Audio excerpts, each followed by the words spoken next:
Hey everyone, in this video I'll show you everything you need to know about Adobe Dimension, from the basics to importing your own models, using built-in materials, lighting presets, how to add your own label design, make beautiful compositions, and finally add some backgrounds to create realistic renderings. I'll also give you many helpful tips to speed up your software and work faster. So without wasting any time, let's get started.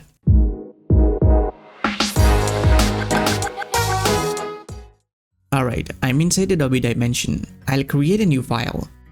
First, let's talk about its interface. This is the viewport where we create something and set up the scene. You've got some models here that you can use. You have a tools panel here. You have some panels on the right sidebar. Whatever you create will appear here in the form of layers. You have an action tab, a properties panel which is very helpful, and you have some very cool options in the top bar. Now some of you may not have very high-end computer specs, so I'll show you a few tips which will increase your working speed and also enhance your workflow. But before that, I'm gonna go to the edit menu, click on preferences, and I'll change the UI spacing from condensed to comfortable, which will open up the interface a little bit, making it easier to access tools and settings. Alright, to import any of the available 3D models, you need to simply click on it, and there it is. Whenever you import or create something, it will show its layer in the scenes panel, and you can see its properties here. Let's talk about moving around this 3D space. Now there are two types of movements. First, how to move this whole scene, rotate the camera angle, and work on the objects from different angles. And second is how to move, rotate, or position this object within this 3D space. These are the three tools which are used to move and rotate, but I prefer to use the shortcuts to keep it easy and fast. Speed is everything, guys, when it comes to productivity. You can press and hold the mouse wheel button, then drag your mouse to move the whole space up and down or left and right. You can scroll the mouse wheel back and forth to zoom in or zoom out. Press and hold the right click, then drag your mouse to rotate the camera angle. Now let's talk about moving the object in this 3D space. Click on the object. What you're seeing here is called a gizmo. You can use these arrows to move the object on the x-axis, y-axis, or z-axis.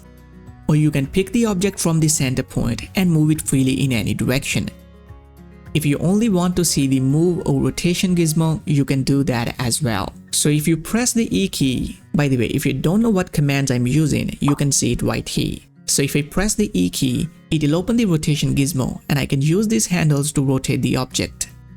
You might not be noticing any rotation because it's a sphere, so I'll delete the sphere and import a cube. Press E key for rotation handles and rotate it as you want. You can press the R key to open the scale gizmo and scale it as you want. Press the W key to open the move handles, or you can press the V key to open the universal gizmo and get the movement, rotation, and scale handles at once. Now this properties panel is very helpful. Click on transform. You'll see all the position, rotation, and scale values. When I move an object, it changes the position values in the properties panel. If I move it on the Z-axis, it will change the Z values. It means I can either move the object using these handles or input my own values here to change its position. It's the same thing. Keep in mind that the properties that are shown here belongs to the selected layer or object.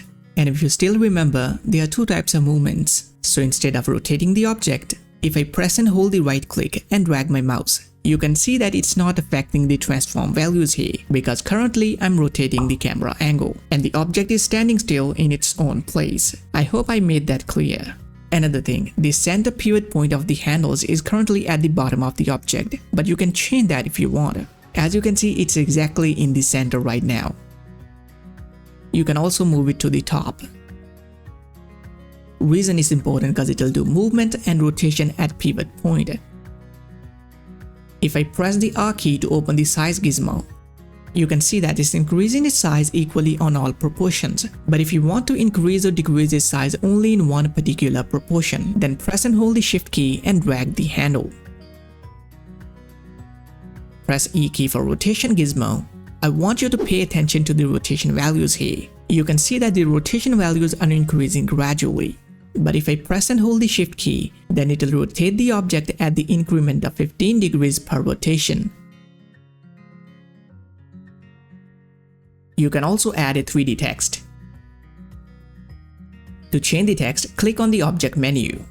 Type your text and that's it. After basic shapes, you have a lot of free models that you can use.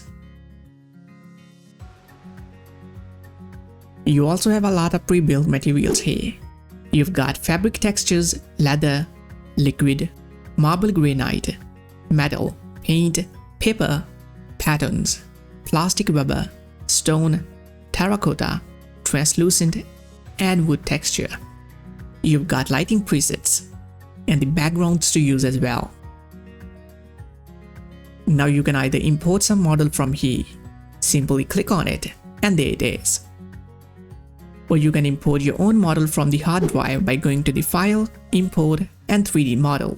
I'll import this OBJ file. Here's another tip. If you accidentally zoom out to a huge amount, or if for some reason you can't get back to the viewport's normal camera angle, and your models are completely lost in this 3D space, what you can do is select your model and either click this button or press the F key, and the camera will get back to its normal state. Now before we jump into the details, I'll give you a few tips to speed up the software because it can start getting slower and slower when you create a more complex scene. You need to click on this button. Here you will see a bunch of options. Keep it to real time, keep it to medium. Next you have the IBL shadows and displacement, which can make the software slower. So I disable both of these. I'll disable the refraction as well and change the transparent layers to 1. Turn off the anti-aliasing. Now the software feels much smoother and faster. If you want to change the background color, then make sure the environment is selected. Click K and choose your required color. If you want to further modify the grid colors, then click K and adjust all the settings as you want. You can also turn off the grid completely if you want, or change its color. I'll adjust the background color a little bit. Now to render a scene properly, you'll have to create and set up a camera. Click on this button and it'll create a new camera. Now you can switch between the camera and viewport view. You can also enable or disable the camera from this button. Whenever you create a camera, it'll already have some weird values on it, which I personally don't like. So you need to do exactly as I do. I'll put 0 in Z, Y, and X axis of rotation. Next, put zeros in the position values. After you put 0 in all these, click on this button, and it'll create a balanced composition. I'll select this object, press E for rotation, press and hold the Shift key and rotate it. If you want to see the render preview, then turn on ray tracing and it'll start rendering. Now if you want to start working on your scene, then change the camera back to viewport view. And it is still rendering because the ray tracing is still on. If you take a look, then this object is actually a folder. Expand it. It contains the body and lid each as a separate layer. If you select a layer within a group, then sometimes you may notice that the gizmo is not perfectly aligned, which can cause problem in moving it properly. In such cases, you need to click on this button, and now it's perfectly aligned with the grid. You can move each layer separately. I'll go to the materials. You can also search for a specific material. Let's try this frosty glass. Actually, I'll go with the plain glass. Next, I'll select this lid and I'll apply some plastic material to it. Let's try this high grip plastic. If you want to change the material color, then in the material menu, click on the material. Scroll down and here you can select your required color. If I zoom in, you can see the texture we applied. Alright, let's try adding another model to create a composition. I'll add this packaging box, and it's too big right now. Press R key for scale handles. I'll scale it down.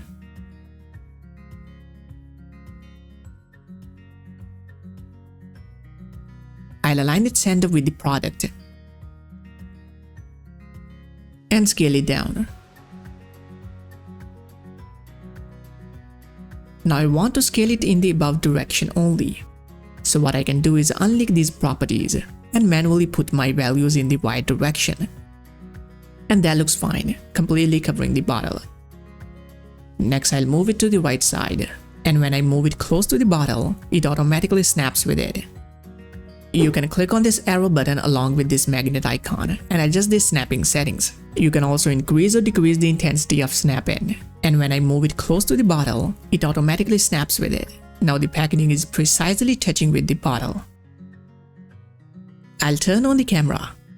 Select both objects and move them to the center of the composition, or you can simply put the value in the x-axis box to put it precisely in the center. Alright, let's check the render preview, and it's looking good. Make sure to save your project by clicking on File, Save As, give your file a name, and save. Next, I want to add this clothing backdrop to give it a background. Let me adjust it a little bit. I'll move it in the Z direction. Turn on the camera to see what's going on. Select the clothing backdrop layer, and I'm gonna use the properties panel to adjust the position further. Now the composition looks better. The clothing layer is selected. Go to the materials and search for clothing material.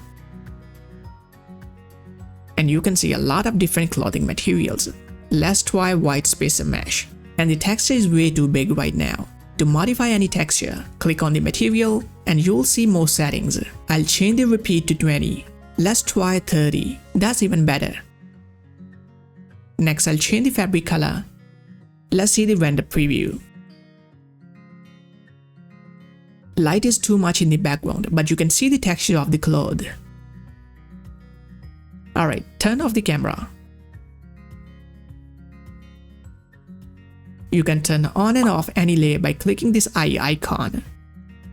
Next, I want to put a label design on this bottle, so I'll select the bottle. In the Materials tab, click on this icon and select my label design as an image file. I'll scale it up. Let me actually turn on the camera. Select the label again and move it a little so it's more readable. Now I'll select the packaging box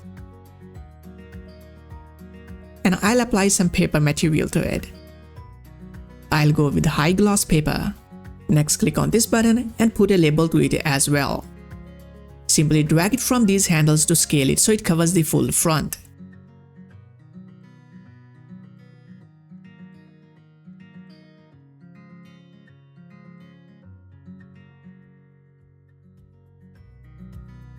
Turn on the camera and the composition is looking good. I'll adjust the label a little bit. I'll select the environment and change the background color to white. Let's see the render preview. And it's looking great. By the way, you can also hide this grid by clicking on this arrow menu and turn it off from here. I think we are done with the composition, so let's work on the background development. I'll change the environment color to gray. You can also increase or decrease the background opacity and make it blur if you want as well. For the ground, you also have these settings that you can experiment with. Click on the Lights tab. Here you will find the current lighting. And here you can find more lighting presets that you can try. But before that, let me turn on the shadows so we can see from which side the light is coming from. I'll also turn on the grid and change its color to black. Click on any lighting. You can see the reflections of the glass here. Let's see a quick render preview. And we are doing good. For the final renders, I want to try some background. Before that, make sure to save your file so you don't lose any progress if the software crashes. Let's try this exterior table. The grid is still there, so we need to turn it off. Now if I select the camera layer, you can see our selected image applied as background in here. And when I click on this match image button, it's gonna do its magic and adjust the objects and lighting according to the background image. Press OK.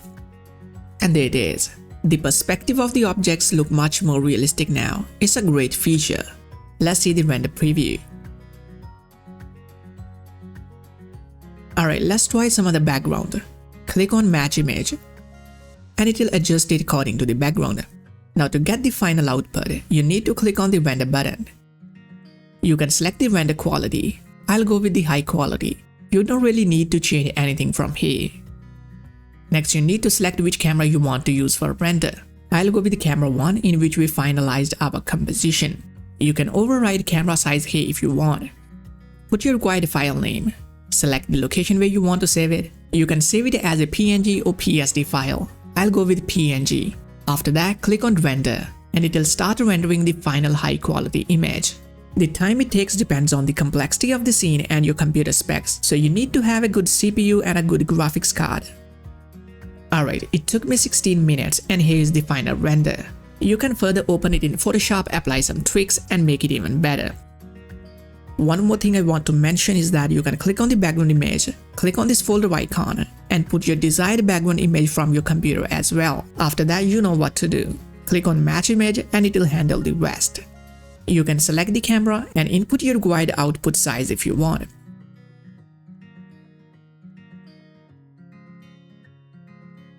You can adjust the objects, make them smaller or bigger depending on the background. Once done, click on Render, give the file a name and hit Render. Here's the new render. You can see the details and it looks pretty great. So that's it guys, try it yourself and share your experience in the comment section. Please like and subscribe to my channel for more helpful videos. I'll see you in the next one. Have a great day.